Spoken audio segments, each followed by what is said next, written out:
In the lexicon of human knowledge, some facts are repeated so often they transform into unshakable truths. The idea that our blood vessels total 100,000 kilometers in length is one of them. A biological network capable of wrapping around the planet twice, inside every one of us. It's a perfect detail to color our stories, a small being, a cosmic number.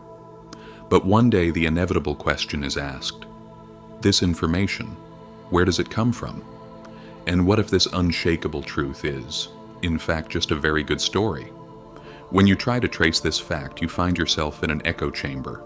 Books, blogs, educational institutions, even scientific papers, all repeating the same number, 100,000 kilometers. But in this long chain of information, a critical link is missing, the original source. Even the use of the number is inconsistent. Sometimes it's for capillaries, sometimes for all vessels. When information is detached from its source, how does a fact slowly morph into a dogma? To follow this question is to peel back the layers of history. Chrono. The journey takes us to the 1980s to respected science communicators like Stephen Vogel and Dr. David Suzuki. Their books mention the number at 96,000 kilometers or 60,000 miles, but these trails too eventually go cold. Even veterans like Dr. Suzuki note that this information has been circulating for decades, its source lost in the mists of time. We must go deeper.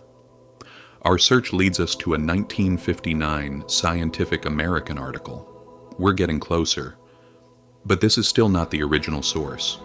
The article, in turn, points us further back to the year 1922.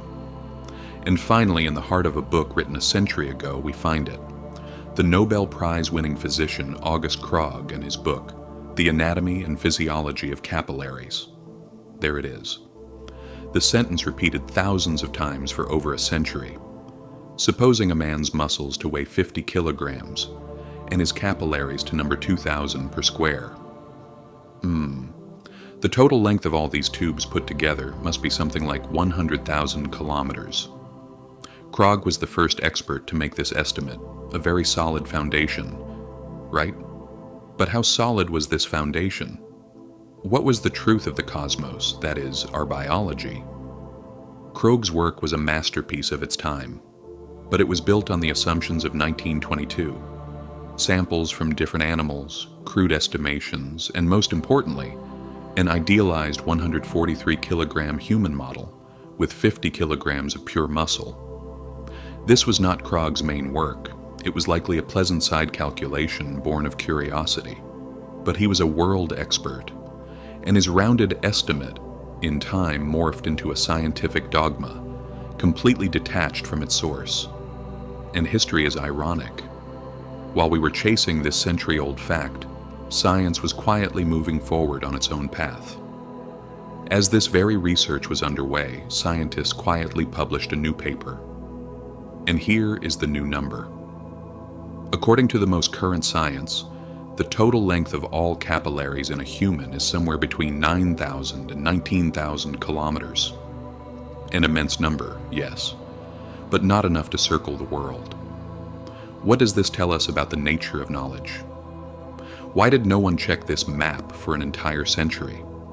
Because the truth, cosmos, is complex, but stories, chrono, are simple. And beautiful, memorable stories tend to survive much longer than complex truths. And that is precisely the problem, isn't it? The most interesting stories survive, becoming more compelling with each retelling.